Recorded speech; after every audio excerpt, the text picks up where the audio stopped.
Hello प्रिय विद्यार्थियों, आपका पीआर एजुकेशन यूट्यूब चैनल पर स्वागत है। मैं आज लेकर आया हूँ कक्षा 8वीं का हिंदी का पेपर, जो आपके आने वाले अर्धवार्षिक और बोर्ड एग्जाम के लिए वरदान साबित होगा। प्रिय विद्यार्थियों, जो मैं आज सवाल लेकर आया हूँ, जो आने वाले आपके एग्जाम के लिए वेरी वेरी मोस्ट इम्पोर्टेंट सवाल है। बच्चों, आप पूरा वीडियो देखें और ध्यान से इस वीडियो को समझें और अपने पाठ्य पुस्तक पर प्रश्न उत्तर उतारें और याद करें। प्रिय विद्यार्थियों, आज आपके पढ़ाई का टाइम है और मैं आपका टाइम कम वेस्ट करना चाहता हूँ। मैं सबसे पहले अपने प्रश्न उत्तर की ओर चाहता हूँ। पहला प्रश्न ये रहा, बदलू के आंगन में किसका पेड़ लगा हुआ था? बदलू के आंगन पर किसका पेड़ लगा हुआ था? आम का, शीशम का, नीम का, अनार का? तो इसमें उत्तर सही है आम का। लेखक को बस लग रही थी दहनीय, खराब, जर्जर, टूटी फूटी। तो यह है दहनीय। अगला सवाल आपके है, कबीर जी के अनुसार मनुष्य का मन होना चाहिए। कबीर जी के अनुसार मनुष्य का मन कैसा होना चाहिए? निर्मल, कठोर, शांत, पवित्र। तो इसमें शांत। श्री कृष्ण ने सुदामा की कैसी दशा देखी? श्री कृष्ण ने सुदामा जी की कैसी दशा देखी? दहनीय, हीन, अच्छी, ठीक ठाक। तो यहाँ है दहनीय। प्रिय विद्यार्थियों, मेरी आपसे रिक्वेस्ट है, मेरे चैनल पर आप नए हो तो प्लीज़ आप मेरे चैनल को सब्सक्राइबर करें, लाइक करें, शेयर करना न भूलें। अगला सवाल है अति लघुत्तरात्मक यानी छोटे सवाल। बदलू का काम क्यों ठप हो गया था? बदलू का काम क्यों ठप हो गया था? लाख की चूड़ियाँ के स्थान पर कांच की चूड़ियाँ पहनने के कारण बदलू का काम ठप हो गया था। साधु से क्या पूछना चाहिए और क्या नहीं?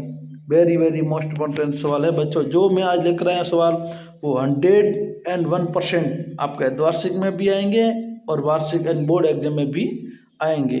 बस मेरी आपसे एक रिक्वेस्ट है, आप इस चैनल पर नए हो तो प्लीज़ मेरे चैनल को आप सब्सक्राइबर जरूर करिए। साधु से ज्ञान पूछना चाहिए, उसकी जाति नहीं पूछनी चाहिए। चिड़िया अपनी चोंच में क्या दबाए हुए हैं? चिड़िया अपनी चोंच में तिनका दबाए हुए। क्या दबाए हुए हैं? तिनका। कवि ने भगवान के डाकिए किने का? कवि ने भगवान के डाकिए किने का? कवि ने भगवान के डाकिए पक्षी और बादल को कहा। अब है लघुत्तरात्मक प्रश्न, यानी कम से कम 50-60 शब्दों में। मैं पेड़ को अपना दुश्मन समझ रहा था, लेखक पेड़ को दुश्मन क्यों समझ रहा था? प्रश्न है, मैं हर पेड़ को अपना दुश्मन समझ रहा था, लेखक पेड़ को दुश्मन क्यों समझ रहा था? जब बस की दशा ऐसी थी, उत्तर इसका होगा जब बस की दशा ऐसी थी कि उसे ज़बरदस्ती चलाया जा रहा था, कभी भी उसकी ब्रेक फेल हो सकती थी या कोई पुर्जा खराब हो सकता था। इस भयभीत मन स्थिति में जो भी पेड़ आता उसे देखकर लेखक को डर लगता था कि उसकी बस टकरा जाएगी, इसलिए लेखक पेड़ को अपना दुश्मन समझ रहा था। कवि ने अपने आने को उल्लास और जाने को आंसू बनकर बह जाना क्यों कहा? बच्चों, ये प्रश्न वेरी वेरी मोस्ट इम्पोर्टेंट है। ये हर बार टेस्ट में भी आता है, अर्धवार्षिक, बोर्ड एग्जाम सभी में आता है। ये वेरी वेरी मोस्ट इम्पोर्टेंट सवाल है बच्चों। कवि ने अपने आने को उल्लास इसलिए कहा क्योंकि वह जहाँ भी जाता है लोगों को खुशियाँ का संदेश देता है, जिससे लोगों को अपने दुख भूलने का अवसर मिल जाता है। कवि अपने आने जाने को आंसू बह जाना इसलिए कहता है क्योंकि उसके जीवन में आई खुशियाँ चिरकाल तक नहीं रहती है। कभी उसे अपनी असफलता मानता है, जिससे कभी दुखी हो जाता है। अपने गांव लौटकर जब सुदामा अपनी झोपड़ी नहीं खोज पाए, तब उसे मन में क्या विचार आए? लिखिए। वेरी गुड क्वेश्चन है ये, वेरी वेरी मोस्ट। सुदामा जब अपने गांव लौटकर अपनी झोपड़ी न खोज पाए, तब उस मन में ये विचार आया कि कहीं चलते चलते रास्ता भूलकर फिर द्वारका तो मैं नहीं गया। यानी मैं तो यहाँ से गया तो मेरे यहाँ झोपड़ी थी, अब तो महल वहल सब बन गए, तो मैं यहाँ वापस द्वारका तो नहीं आया। साइकिल चलाना किसका प्रतीक बन गया था? साइकिल चलाना महिलाओं की व्यक्तिगत आज़ादी का प्रतीक बन गया था। इससे उन्हें पूर्ण स्वतंत्रता मिल गई। वे कहीं भी किसी समय बंद मुक्त होकर आ जा सकती थी, यानी उसके आज़ादी का प्रतीक बन गया था। सर्वनाम किसे कहते हैं, उसके प्रकारों के नाम बताइए। संज्ञा के स्थान पर प्रयुक्त होने वाले शब्द को सर्वनाम कहते हैं। संज्ञा के स्थान पर प्रयुक्त होने वाले शब्द को सर्वनाम कहते हैं। सर्वनाम 6 होते हैं। कितने होते हैं? 6 प्रकार के। पहला पुरुषवाचक, निश्चयवाचक, अनिश्चयवाचक, संबंधवाचक, प्रश्नवाचक और निजवाचक। पर्यायवाची शब्द लिखो। क्या लिखना है? पर्यायवाची शब्द 4 4 3 3 जो भी आपको आ जाए इतने। पहला है आकाश। आकाश का हो गया नभ, व्योम, अंबर, गगन। कमल का हो गया जलज, पंकज, नीरज, सरोज।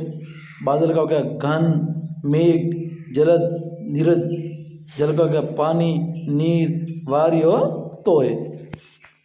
अगला सवाल है निम्नात्मक प्रश्न, यानी बड़े सवाल।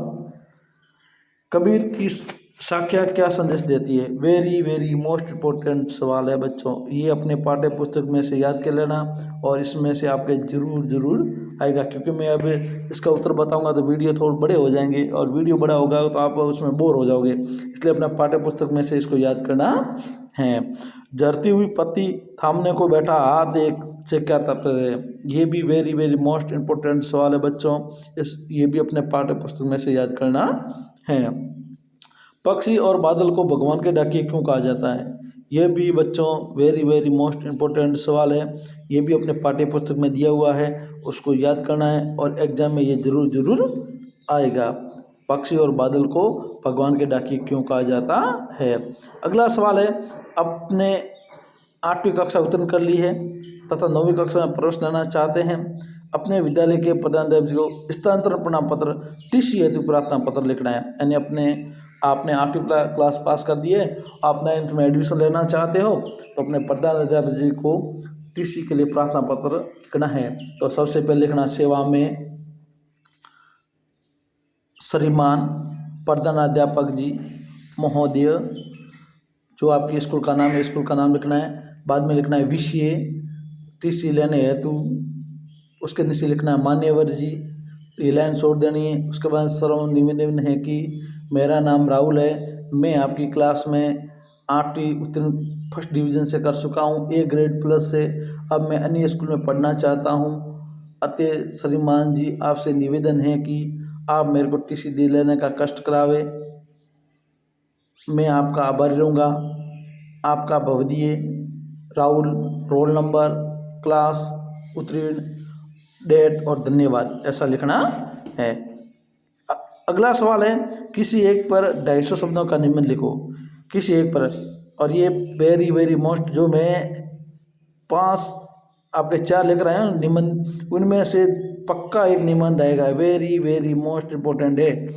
बेटी बचाओ बेटी पढ़ाओ, ये आता है, अच्छी बात है, ये लिख लो। नहीं तो विद्यार्थियों अनुशासन, जल और संरक्षण, दीपावली, ये 4 दिए हुए हैं निबंध, किसी एक पर लिखना है और ये 10 नंबर का निबंध आता है प्रिय विद्यार्थियों आपके। आज इतना ही, कल एक और मैं आपके सामने वीडियो लेकर आऊँगा। तब तक बने रहिए मेरे चैनल पर, और मेरे चैनल पर आप नए हो तो प्लीज़ आप मेरे चैनल को सब्सक्राइब करें, लाइक करें और शेयर करना न भूलें।